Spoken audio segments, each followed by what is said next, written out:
ধ্যান কি শান্তিদায়ক এক অনুভব, কিন্তু যা বাইরের দিক থেকে শান্তিপূর্ণ মনে হয়, ভেতরটা কি সবসময় তেমনই শান্ত থাকে? মানব সচেতনতা একটি ডিমের মতো, অসীম সম্ভাবনায় পূর্ণ। যখন আমরা ধ্যান করি, আমরা বর্তমানে আসি, যেখানে সত্যের আলো আমাদের ওপর বিচ্ছুরিত হয়।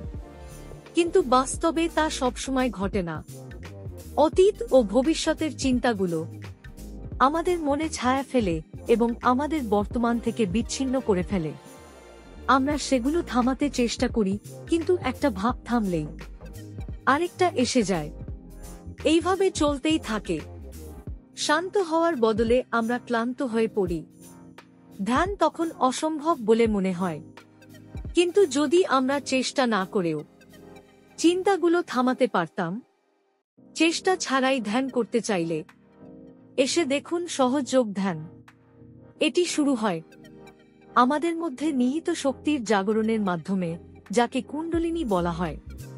একবার জাগ্রত হলে আমাদের সচেতনতা ভাবনাগুলোর ঊর্ধ্বে উঠে যায়।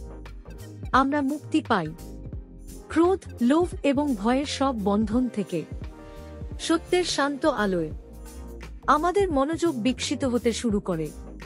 আমরা প্রকৃত অর্থে স্বাধীনতা অর্জন করি। এসে দেখুন সহজ যোগ ধ্যানের আনন্দ। নিজেই অনুভব করুন।